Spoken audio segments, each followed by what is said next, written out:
Hello, and welcome to the ESA 2021 press conference. Today we are joined by RASX and Moonshot.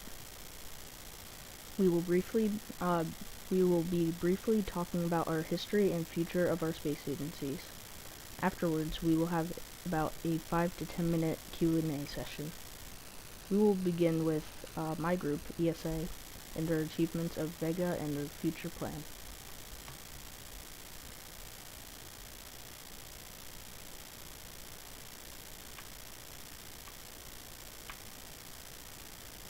Vega, as all of you probably know, is the very first rocket that ESA has launched, Roblox ESA. Also, some of you may know, our Vega rocket only has 3 stages, whereas the real-life Vega has 4. We will now go to some of our stats of our ESA rocket.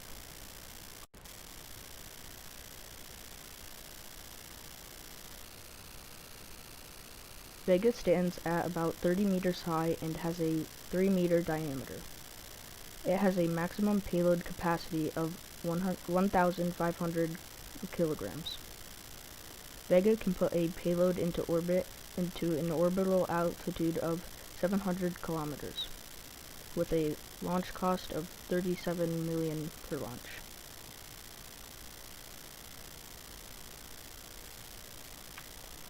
I will now outline ESA's future plan for Soyuz.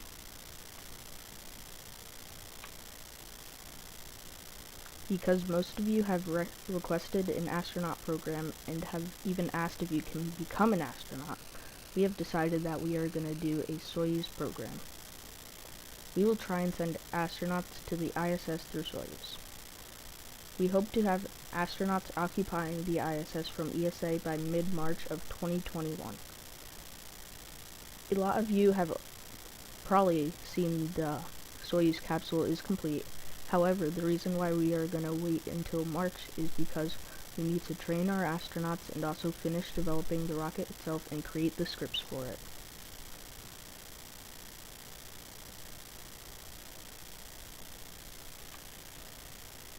As some of you heard in our last press conference with RASX, we had a topic about the Ariane series. We are not going to do this in this press conference because we have not yet developed the plan for the rockets. So without further delay, we would like to hand it over to CR Freak, the CEO of RASX. Hey everyone. So I'll be talking about the Falcon 9 and RASX's journey. So we were founded around July 2020, and we've come a really long way for development, various types of mission, payload, etc. And a really big shout out to my COO, GTA. He is also the head of software department. And basically, for now, we're working on our FCV3 flight computer, and this will basically help us be more realistic, help us, like, for example, better landings. And what we have so far for the Falcon 9, we've updated the grid fins and the landing legs. We have updated our RCS particles. We have repositioned our camera views. We've added more visual details to the Falcon 9 itself. We also reinforced the fairings, then now they're more lightweight, and we've also added high altitude propulsion. Alright, hey everyone, I'm GT Even More, as CR Freak said. I'm the COO of RASX and Heat Software. So I'm here just to tell you about the FCV3 and its stats. So it's the third version of the Falcon 9 Block 5 flight computer, which increases the realism factor by 60%. This includes smoother and more realistic landings, with a better accuracy, more engine throttle, an autonomous abort, which means like if one of the engines doesn't work, it will just abort the launch. And a small note: the FCV3 is under heavy work in the software team. Yeah, and I'd also like to add, because of SAV3, once it's finalized, it will help us gain more realism, as GTA said, in our normal Falcon 9 missions, and for future plans such as Falcon Heavy. So we are currently working super hard, especially GTA behind the scenes. Big credit to him and the whole team, the development team, everyone. And yeah, that's all we have.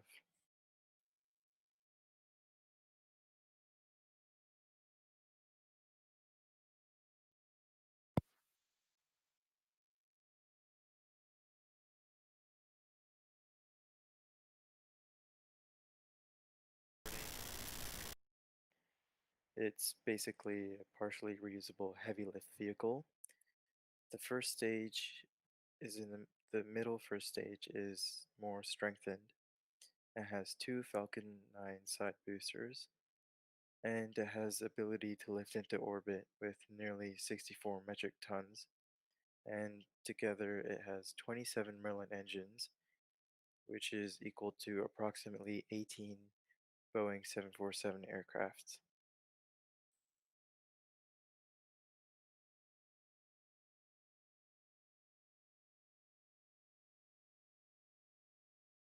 So stay tuned to RASX and our updates, and yeah.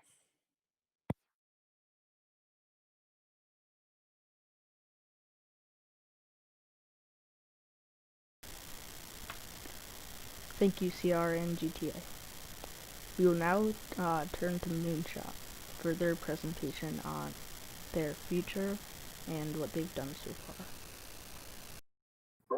Hello everyone, it's me, Mr. CEO and founder of Moonshot, Mr. Ferrari One. Today we'll be talking about Moonshot's future plans for 2021. So this year will be a very, very exciting one, as you will see a lot of new rockets and a lot of new achievements for Moonshot. So let's first start. So first, we're going to be starting by making our Blue Diamond 1 rocket, which is our small lift capable rocket, partially reusable. We'll be attempting on landing the first stage. Basically, like how an electron will come back to Earth, like the maneuver and all of this. So basically, we want to use our Blue Diamond 1 as a test platform for our future rockets, since our other rockets will be fully reusable. So let's give you guys some specs. Basically, we have the Blue Diamond 1 expandable version. It costs per launch, it costs $10 million per launch and can get 270 kilograms into lower orbit. But if we go to the reusable, it will take us $5 million per launch and 250 kilograms into lower orbit. So, and after that, we just recover the first stage and try to do it.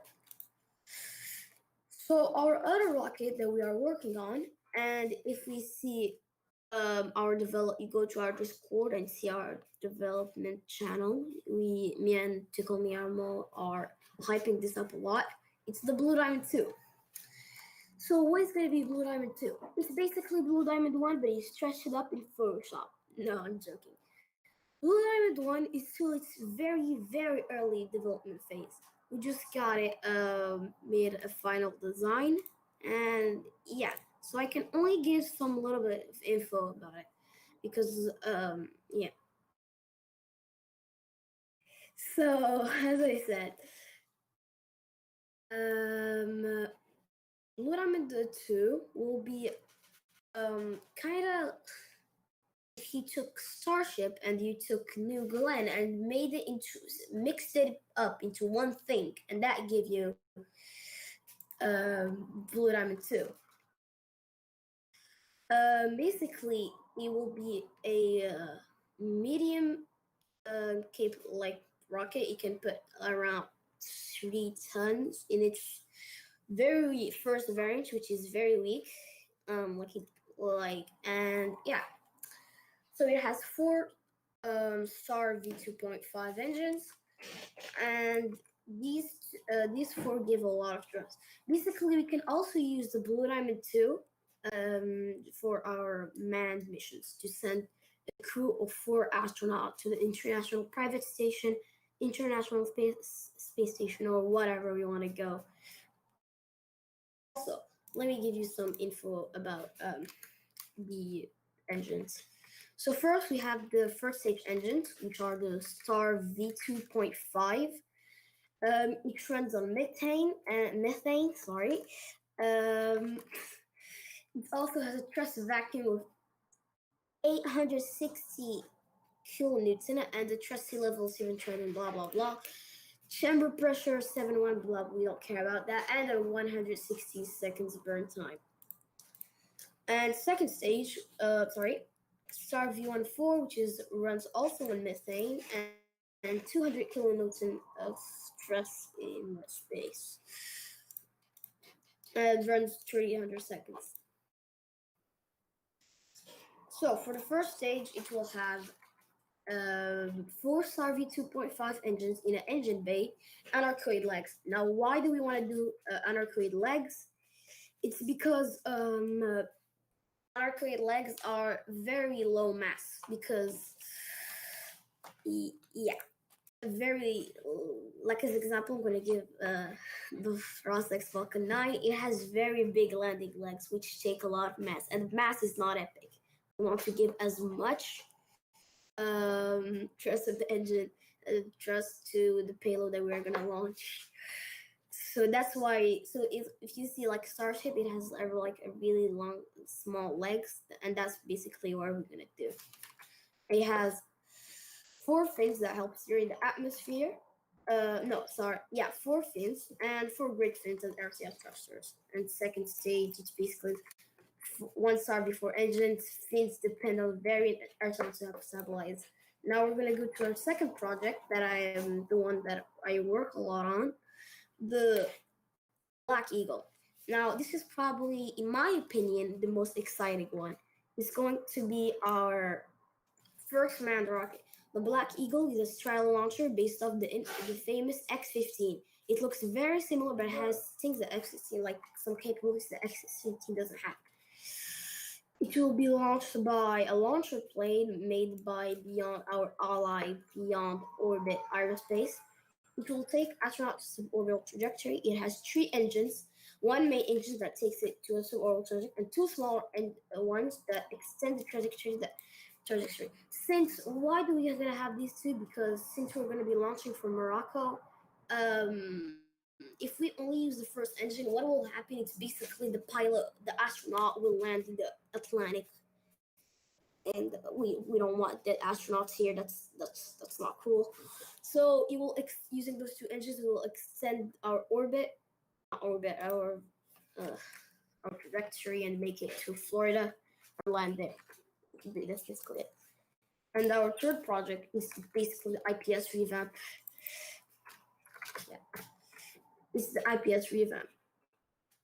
Basically, we're just gonna revamp the IPS. It looks a little bit, in my opinion, it looks trash. I'm not gonna lie, it looks trash. So yeah, thanks for your attention, and don't forget to join our Discord. If you want to become an astronaut, you can apply right now. They're open at the Mission Control 2.